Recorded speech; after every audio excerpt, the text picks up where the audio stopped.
दोस्तों नमस्कार, मैं राम सूरत यादव। प्रधानमंत्री मोदी जी तीसरी बार तो सरकार अपनी बना ली, लेकिन आज पूरे देश की जनता के अंदर, पूरे देश की जनता के मन में एक सवाल पैदा हो रहा है कि क्या ये सरकार अपना पूरा कार्यकाल करेगी कि नहीं करेगी। 5 साल ये सरकार चलेगी कि नहीं चलेगी, क्योंकि जिस तरीके से आपने देखा है कि इस बार बीजेपी को पूर्ण बहुमत की सरकार नहीं बनी है, पूर्ण बहुमत का आंकड़ा बीजेपी नहीं छू पाई है और एनडीए के गठबंधन से सरकार बना ली गई है। लेकिन आपने यह भी देखा है कि प्रधानमंत्री मोदी जी 2 बार जो सरकार चलाए थे वह एक तरीके से पूर्ण बहुमत की सरकार चलाए थे और मनमानी तरीके से 10 वर्ष उन्होंने शासन किया। लेकिन इस बार जो है इंडिया गठबंधन इतना ज्यादा जो बीजेपी को टक्कर दिया कि बीजेपी जो है पूर्ण बहुमत की सरकार नहीं बना पाई और पूर्ण बहुमत के आंकड़े को नहीं छुपाई, मतलब 272 का आंकड़ा नहीं छुपाई और एक तरीके से एनडीए के गठबंधन से सरकार प्रधानमंत्री मोदी ने बना लिया है। लेकिन अब पूरे देश के अंदर यही सवाल है कि क्या मोदी सरकार चला पाएंगे 5 साल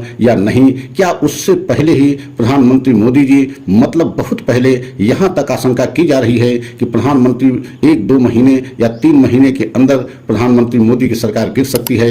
लेकिन अब तो हालात ऐसे बताए जा रहे हैं, विशेष सूत्रों से ऐसे खबरें आ रही हैं कि प्रधानमंत्री मोदी जी मजबूर हो जाएंगे, मतलब 1-2-3 महीने के अंदर या 6 महीने के अंदर हो सकता है प्रधानमंत्री मोदी स्वयं इस्तीफा दे दें। तो आज हम इसी पर पूरा खुलासा करेंगे कि ऐसी कौन सी मजबूरी आ सकती है प्रधानमंत्री मोदी के सामने। क्या आरएसएस ऐसी कोई मजबूरी प्रधानमंत्री मोदी के सामने ला सकता है जिससे प्रधानमंत्री मोदी स्वयं इस्तीफा दे देंगे। तो आज हम पूरा आरएसएस का और बीजेपी का पूरा सच का खुलासा करेंगे कि आरएसएस और बीजेपी का संबंध क्या है, बीजेपी के सभी बड़े बड़े लीडरों पर कंट्रोल एक तरीके से आरएसएस का कैसा होता है और आरएसएस नहीं चाहेगा तो कोई प्रधानमंत्री पद पर रह सकता है या नहीं रह सकता है। यह सारे खुलासे आज हम करेंगे। लेकिन आप लोगों से निवेदन है कि अगर हमारे चैनल पर पहली बार हैं तो आप जो है हमारे चैनल को लाइक सब्सक्राइब कर लें, वीडियो को अंत तक जरूर देखें, तभी पूरा सच आपको समझ में आएगा।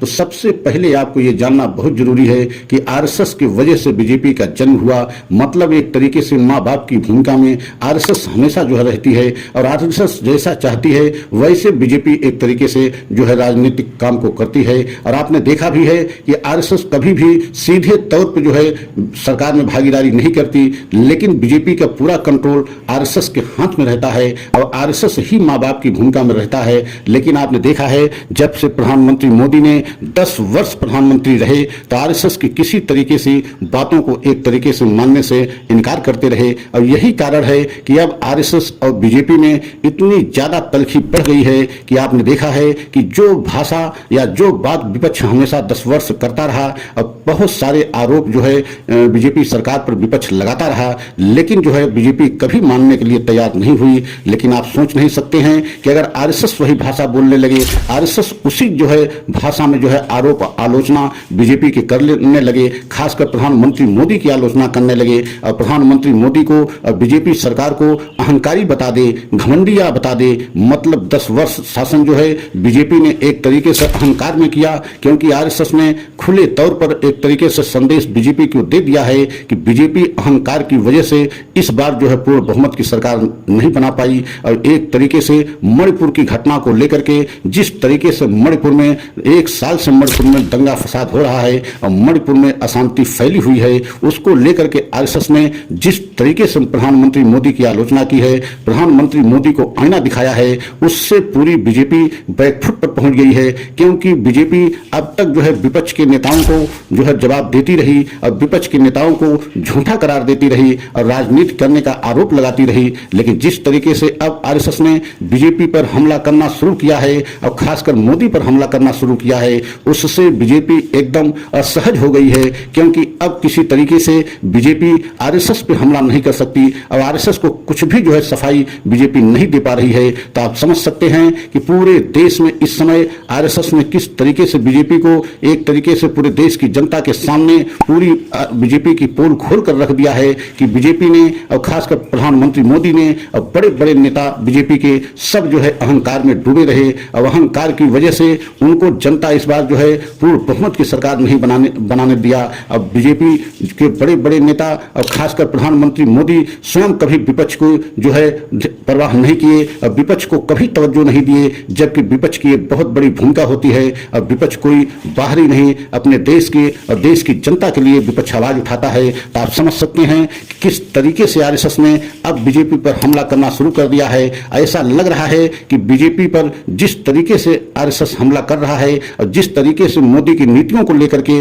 बीजेपी अब आलोचना कर रहा है, वो चाहे मणिपुर की घटना हो या और देश की कोई घटनाएं हो, उसको लेकर के आरएसएस ने अब खुल करके एक तरीके से बीजेपी की जो है आलोचना और बीजेपी खासकर प्रधानमंत्री मोदी की नीतियों की आलोचना आरएसएस कर रहा है। और इससे बीजेपी बेहद असहज महसूस कर रही है। और आपने देखा भी है कि अब ऐसा प्रतीत हो रहा है, विशेष सूत्रों से खबरें आ रही हैं कि क्या बीजेपी में कई जो है फूट हो जाएगी, कई धड़ों में बीजेपी बढ़ जाएगी। ऐसा इसलिए कहा जा रहा है कि आपने देखा भी है कि प्रधानमंत्री मोदी को तीसरी बार प्रधानमंत्री बनाने के पक्ष में आरएसएस नहीं था। और आरएसएस के जो बहुत बड़े या सब कुछ करता धरता मोहन भागवत हैं, वो भी नहीं चाहते थे कि प्रधानमंत्री मोदी तीसरी बार सत्ता में वापसी करें। लेकिन किसी तरीके से गठबंधन की सरकार प्रधानमंत्री मोदी ने बना लिया है। लेकिन अब गठबंधन में भी बड़े बड़े नेता एक तरीके से प्रधानमंत्री मोदी के सामने ऐसी ऐसी शर्तें रख दी हैं जिससे प्रधानमंत्री मोदी की मुसीबतें बढ़ना तय हैं। और जिस तरीके से प्रधानमंत्री मोदी की नीतियों की पोल अब जो है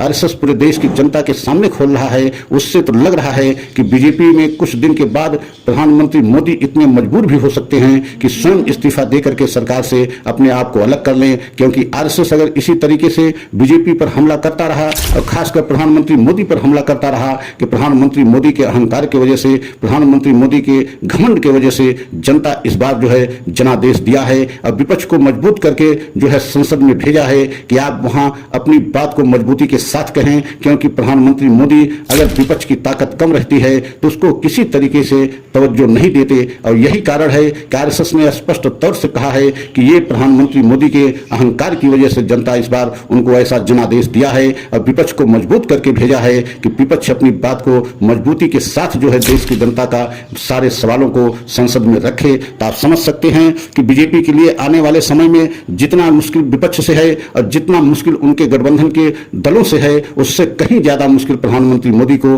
और बीजेपी को आरएसएस से है। क्योंकि आरएसएस बीजेपी को आड़े हाथों ले लिया है। और आपको यह भी बताना बहुत जरूरी है कि आरएसएस 1925 की बनी हुई संगठन है और संस्था है, मतलब 100 साल होने को जा रहे हैं। लेकिन आरएसएस कभी भी सीधे तौर पर सत्ता में भागीदारी नहीं करती, लेकिन आरएसएस के कंट्रोल से ही बीजेपी जो है सत्ता में रहती है। और आरएसएस जैसा चाहती है उसी हिसाब से बीजेपी सरकार भी चलाती है। लेकिन यह पहली बार देखा गया कि प्रधानमंत्री मोदी जी मनमानी तरीके से सरकार 10 वर्ष चलाए और आरएसएस को किसी तरीके से जो है तवज्जो नहीं दिया। और यही कारण है कि अब आरएसएस जो है पूरी तरीके से जो है मन बना लिया है कि किसी न किसी तरीके से प्रधानमंत्री मोदी को प्रधानमंत्री पद से हटाना है। अगर जरूरत पड़ी तो बीजेपी के 2 धड़ों में भी बीजेपी बढ़ सकती है। ऐसा भी विशेष सूत्रों से खबरें आ रही हैं। क्योंकि योगी को लेकर के आरएसएस बहुत ही ज्यादा एक तरीके से योगी के प्रति जो है सहानुभूति अपनाए हुए है। आपने देखा भी है कि योगी को लेकर के